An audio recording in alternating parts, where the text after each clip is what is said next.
Hi, folks. This is Mark by Mark A. Foster, Ph.D. for the Institute for Dialectical Metarealism. In this podcast, I will be addressing the subject of concrete utopia. I am wearing my spectacles because I will, in just a few moments, be reading for you a passage written by Roy Bhaskar on the subject of concrete utopia.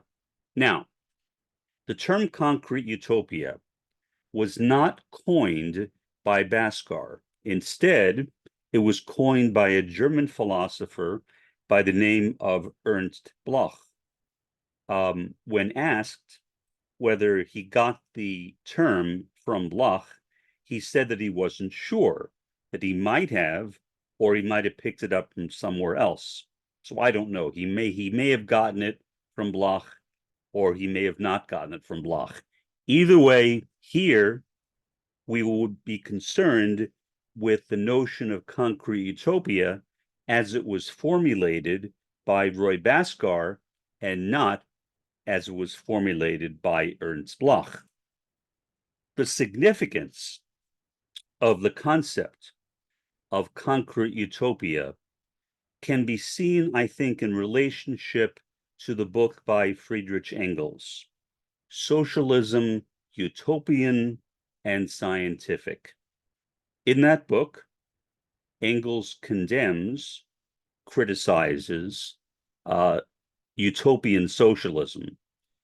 One of the first utopian socialists was a guy by the name of Saint-Simon. He was a guy who lived in France in the late 1700s, and he was the father, in a metaphysical sense, of Auguste Comte, because he basically supported him. Without Saint-Simon, Auguste Comte probably would have died in poverty. He did not have a very good way of living in the world. I don't know why that was, but he really had no way of surviving. Why that was, I don't know, and I really don't want to speculate on it. Whether he was an autistic, for example, I'm not going to speculate on that. But for whatever reason, Auguste Comte was not able to work. And so Saint-Simon supported him. And so I guess you could say that Saint-Simon was Auguste Comte's best friend. Now, Auguste Comte was the founder of sociology, although many of his ideas that he used in sociology were not original. In fact, they actually came from Saint-Simon. And Saint-Simon, again, was a utopian socialist, something that Friedrich Engels was very critical of. Why? Because to Engels, as to Marx, socialism needs to be scientific. It needs to be based upon an actual study of the phenomena under consideration, not upon some idea that one formulates in one's mind. Throughout the 19th century, there were many varieties of utopian socialism, but again, Saint-Simon can be regarded as being the founder, or at least one of the major founders, of utopian socialism.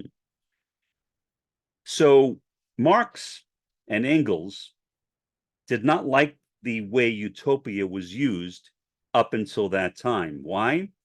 Because they saw it as basically an idealistic construct. In other words, a construct of the human mind.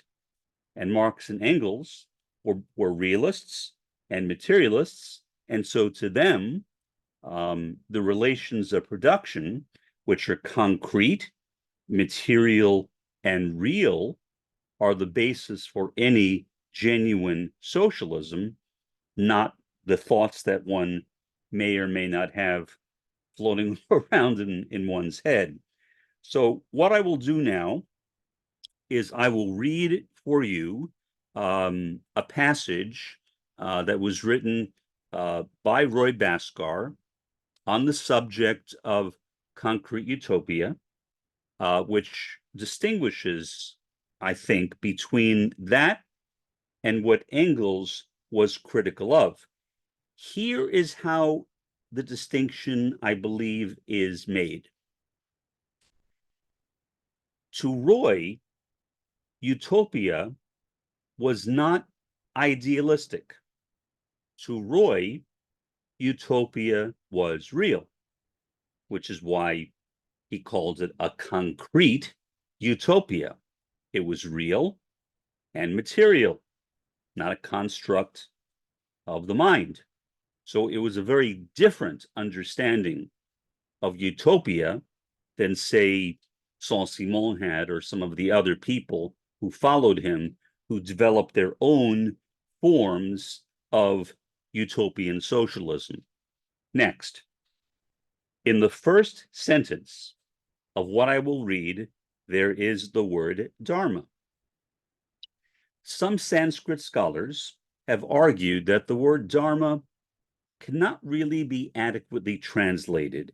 The closest approximation I've read to it is foundation.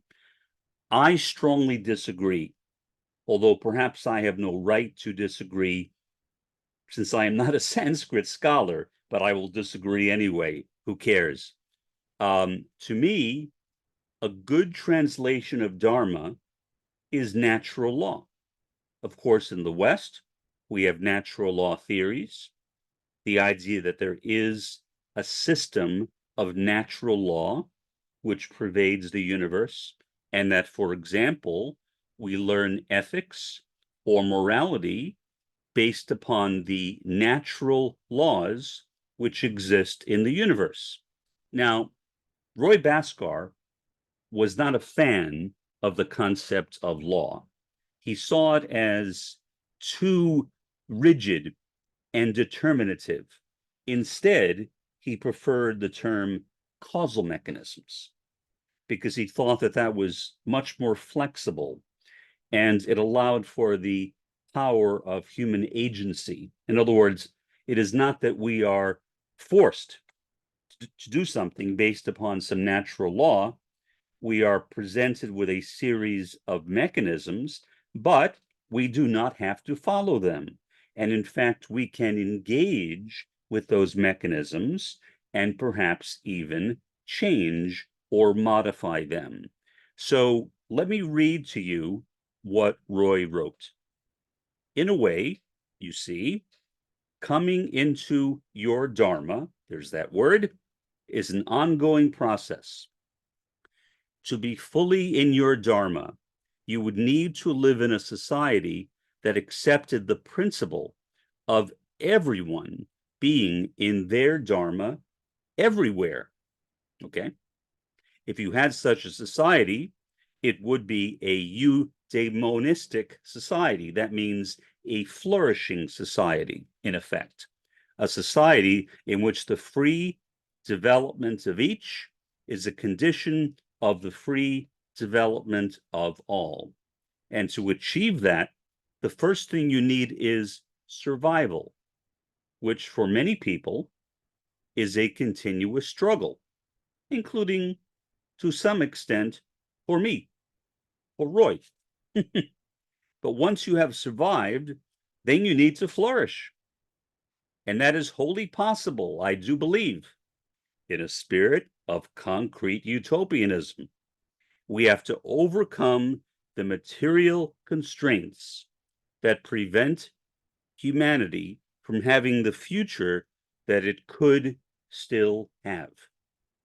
Ecological sustainability is a high priority for that.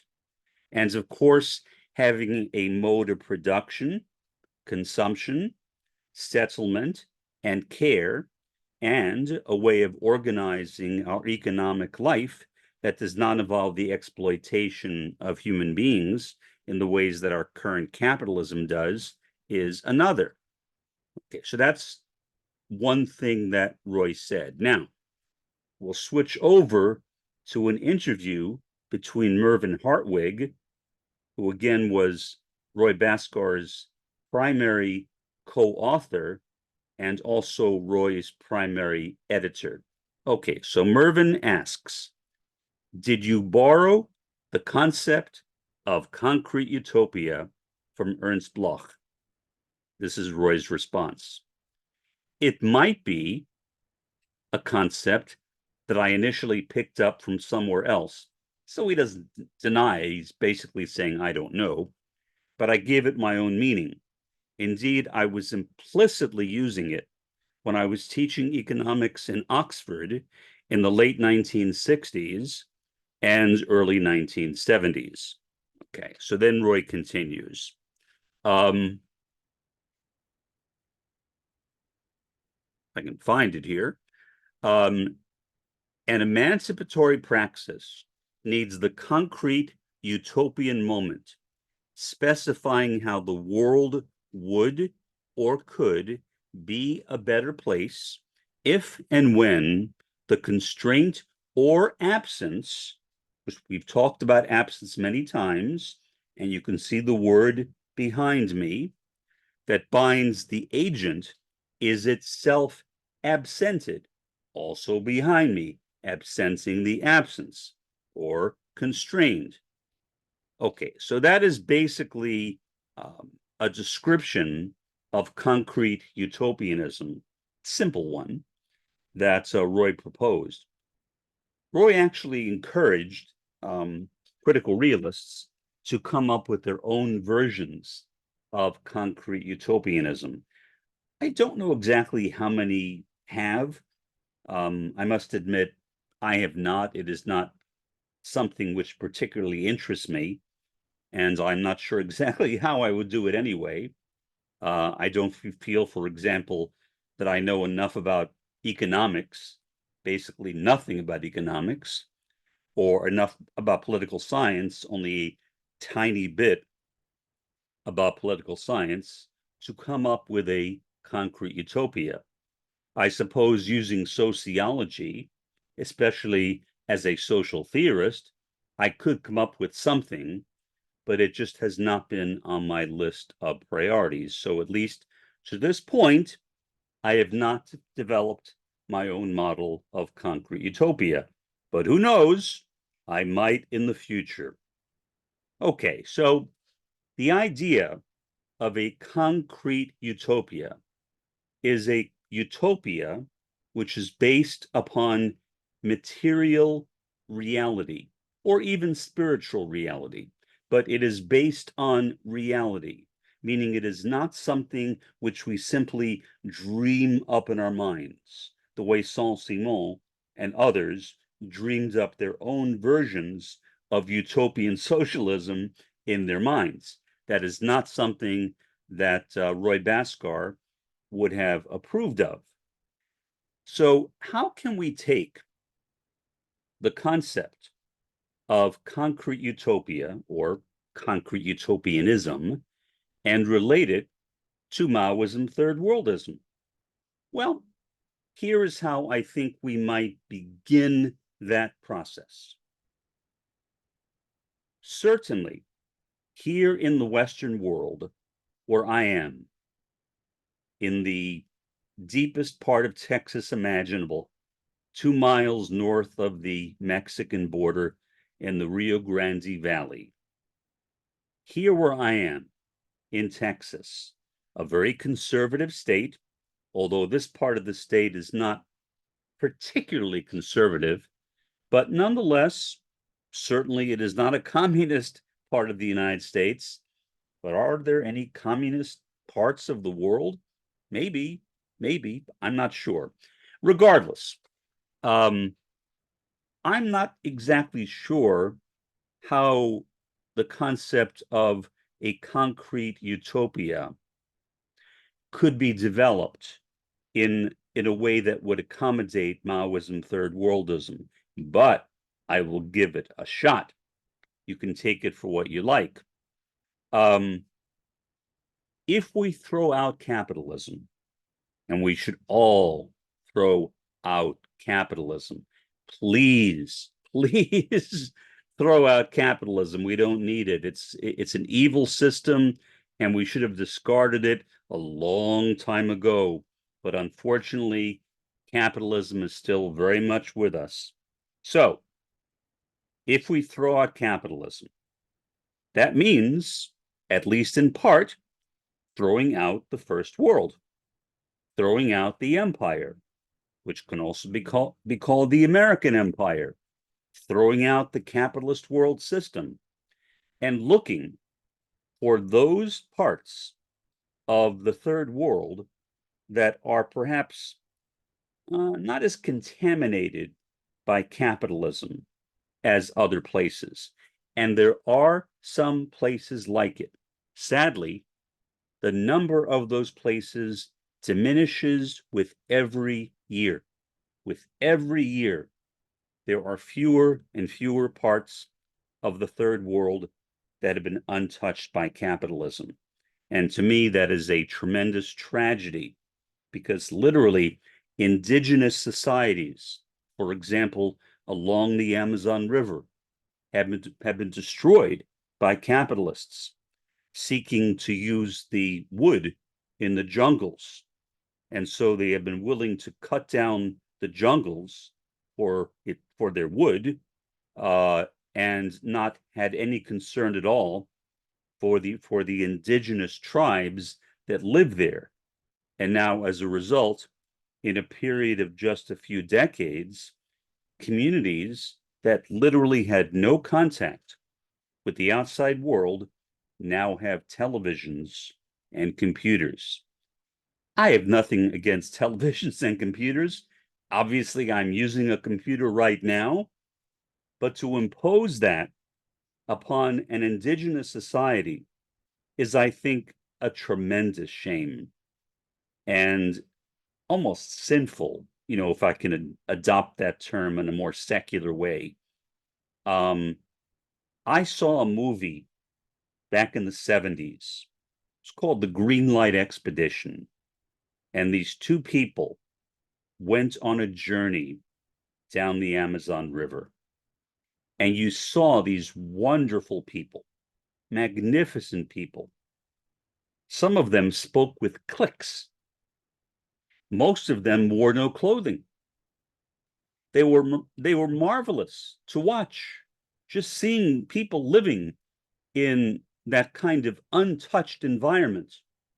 Sadly, for the most part, those cultures simply no longer exist.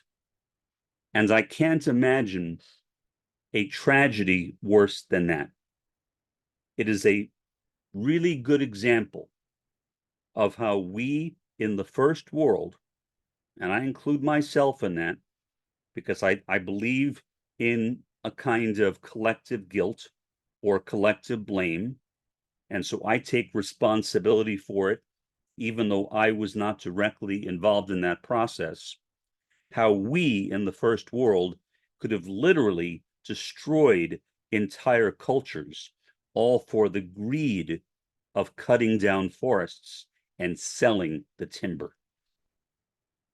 What more atrocious act could be imagined than literally that kind of cultural genocide, which I think is the best name for it?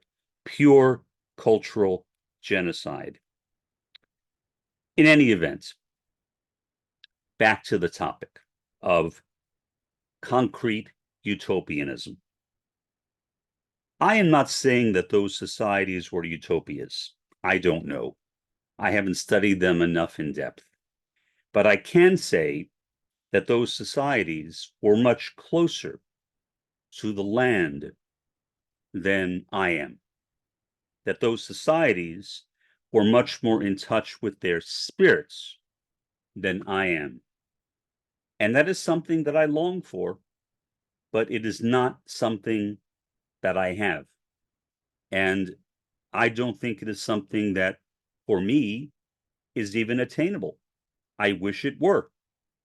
And if you think that you know how I can attain it, please let me know, because I will start today trying to attain it. But I have literally thought of ways I can, and I can't think of any way to do it. There are so few societies like that left. But I think that, to me, the idea of a concrete utopia needs to begin in the third world, and especially in the indigenous parts of the third world. Now, of course, there are indigenous parts of the first world as well. But unfortunately, and I have visited many of these tribes, these communities, these nations in North America, they are surrounded by the first world. They are surrounded by industrialization.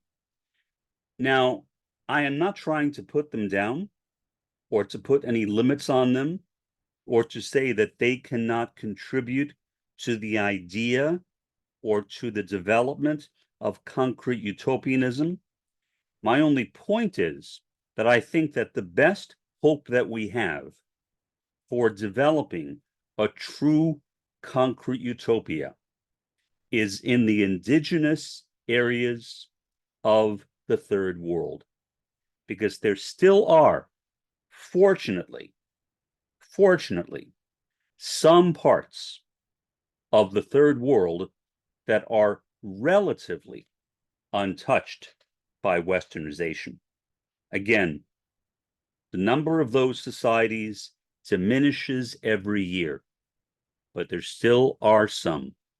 And so I think if we look at places like that, and then we go further and search for indigenous areas where people who are literally connected to the land, people who view the land as the mother, as I talked about in a previous podcast about a week ago, then I think we might be on the road to developing something like a concrete utopianism.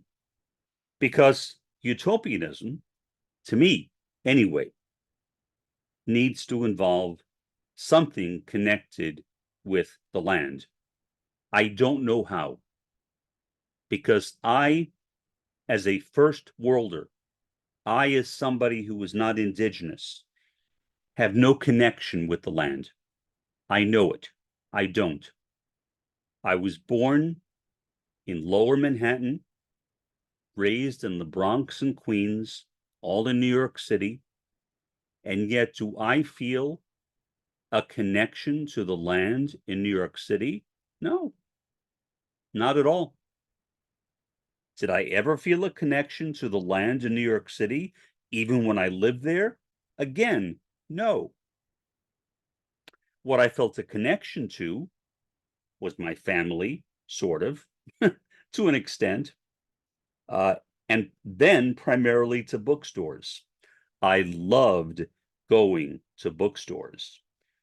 Many of those bookstores are now gone because of the gradual growth of digital books, whether on Google Play or on Kindle, etc. And so because of the proliferation of different types of digital book platforms, the need for actual physical bookstores has diminished. Of course, there are some. Barnes and Noble still exists, but the reason why Barnes and Noble can still exist is because they sell other things besides books. If they only sold books, I doubt that Barnes and Noble would still be in business. Maybe some of you remember Borders. Borders was very similar to Barnes and Noble. Borders is history. When you went into a Borders store, it was almost exclusively books, and they simply could not survive. They could not compete against digital platforms.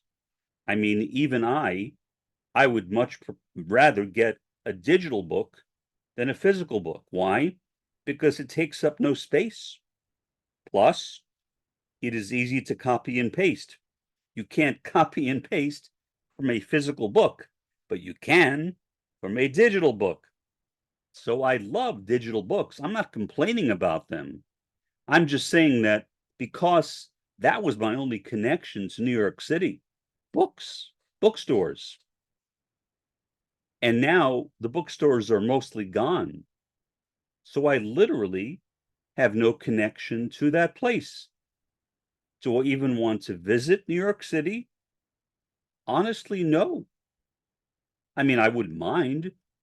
I wouldn't mind seeing how it might have changed in the last 25 years since I've been there. But do I have a yearning desire to go there? Absolutely not. So again, we are seeing these tremendous changes that are taking place in society all around us.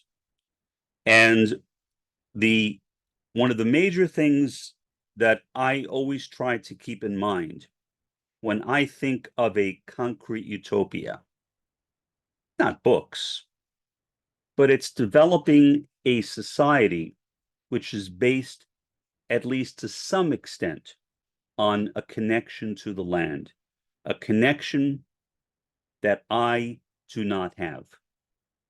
How that connection can be developed, I have no idea. I am not even sure if it can be developed. To my mind, indigeneity is something that one is born into. It is not something that one can acquire. One comes from an indigenous society or community. One lives around other people who love the land, and then one loves the land oneself. Having known many indigenous people over the years, that is their experience. But it's not my experience. My experience with the place of my birth is books, and only books, which is not much of a connection. So that's one thing, a connection to the land. Secondly, I think that love, actual love, is extraordinarily important. Now, love can be looked at in several different ways. On one level, one can say that love is idealistic, that it's a construct of the mind. And I guess in some ways that is true. But that's not what I mean primarily when I talk about love. What I mean is actual love expressed in giving. Asking myself, how can I help other people, people who are less fortunate than myself, live a better life? And fortunately, I guess, although sometimes I don't feel fortunate about it, fortunately, I am a wealthy man, unintentionally, to be honest, but I am a wealthy man. And so I can use my resources to help others, and I do. And so I think that one important aspect of a concrete utopia is love. Again, not love as a picture in the mind, as an image of something that I feel, like romanticism or something along that line, but an actual expression of giving, gift giving to other people, sharing what I have with what other people do not have. And that is something that I think is an important aspect of a concrete utopia as well. So far, we have talked about a connection to the land, and I'm only speculating because I do not know how that can be developed. To my mind, it is something one is born into, not something one acquires later on. But then also love expressed as pure gift giving, sharing, or to put it another way, communism. That's what communism is, right? Communism is based on the idea that if I have more than you have, but I don't need it, that I should be willing to give my wealth or a portion of my wealth to you. And not only that, but a society should be set up in such a way which would literally require me to do that. So it wouldn't just be an act of charity. Charity is a voluntary system. And charity is fine. There's nothing wrong with charity. What's wrong with giving money to the poor? What's money with contributing money to the Red Cross or whatever? I think that's a wonderful thing to do. But you can't rely upon charity because, unfortunately, there are a lot of people who are not that charitable. Look at how many multi-billionaires we have just here in the United States. We have more multi-billionaires in the US than in any country in the world. And there is literally no reason for it. No one should be a multi-billionaire or even a billionaire. I'm not even sure if anyone should be as wealthy as I am. I don't know, maybe, but I question that sometimes. Now, I am not saying that everyone in a concrete utopia would necessarily make the same amount of money. Not at all. That to me would be something like an idealistic utopia. You can't have everyone making the same amounts of money in any society. That would not make any sense at all. But what I do think is that wealth, however wealth is defined, and poverty, however poverty is defined, need to be eliminated. And so what you would end up having is various degrees of income or wealth in the middle. In other words, you would have a really large middle class. Not that everyone would make the same amounts of money, not even that everyone who has the same size family or everyone who lives in the same community with the same size family would make the same amounts of money. To me, that would be a kind of artificial thing, and there is no need for it. If somebody works hard and makes money and does well, what's wrong with that? I see no reason why people should not profit from their work. There is a difference which Marxists make between private property and personal property. Private property is capitalism. It's capital. It's the money that capitalists make on the backs of workers, on the backs of the proletariat. That is something which is not supported by any version of communism that I know of. On the other hand, personal property, an entirely different thing. My condo, which I own, is my personal property. My car is my personal property. This cap, my t-shirt, this computer, which you can't see, this mic, which you also can't see, those are all my personal property.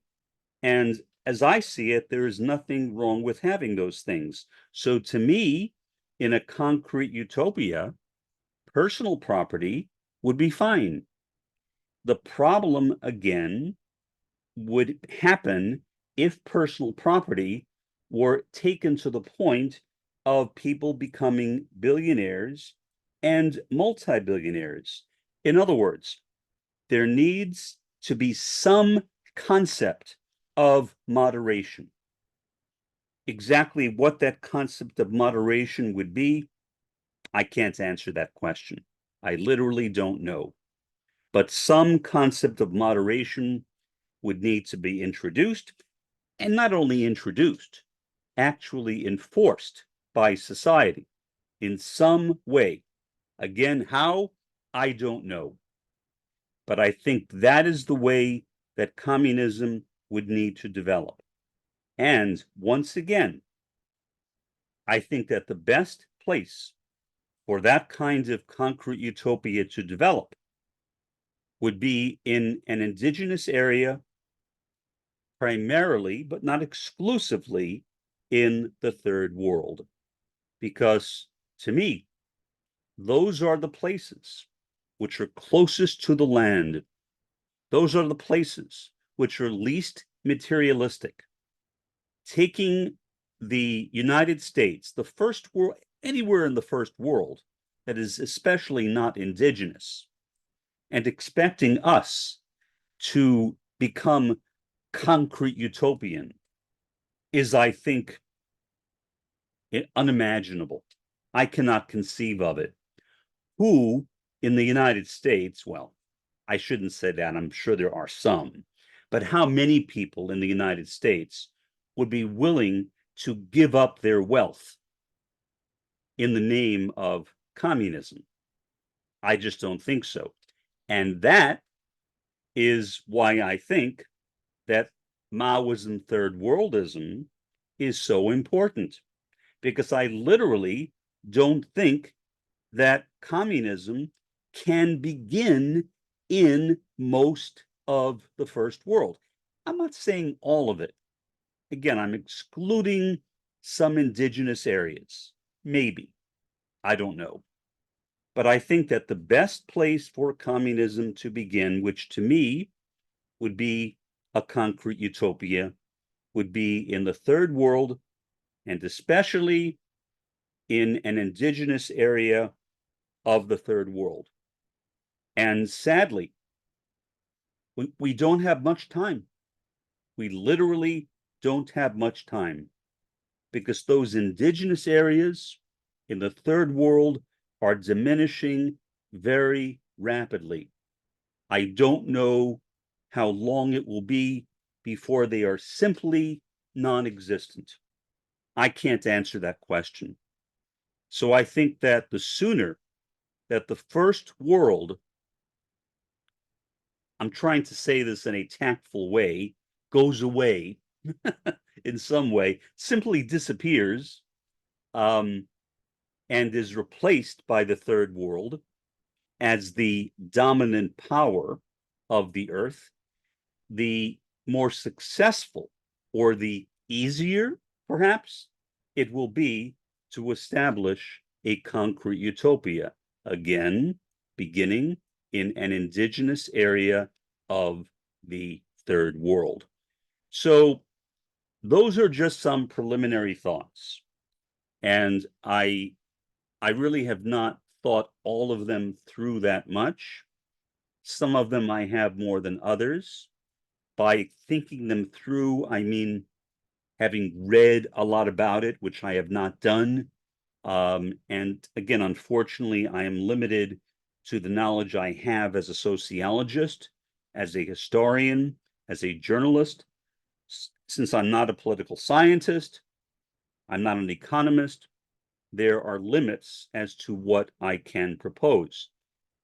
But perhaps if you are one of those things, especially if you are an economist, especially, that you could come up with a much more workable version of concrete utopianism than anything I have said in this podcast. And so I would encourage you to do so, perhaps as a response video to this podcast. And then if you complete it, I would appreciate it if you would post a link to it in the comments section of this podcast. And I hope that works, because I know that sometimes when I post links to things in the comments section, the links are magically disappeared by YouTube. And I don't know if that is a universal thing or if it's only arbitrary, but at least you can try, or contact me if you can in some other way or whatever, because I would like to read about your proposal for concrete utopianism, whether it is in the third world or the first world or wherever. For the time being, this has been Mark by Mark A. Foster, Ph.D., for the Institute for Dialectical Metarealism. Have a pleasant day and an even better day tomorrow.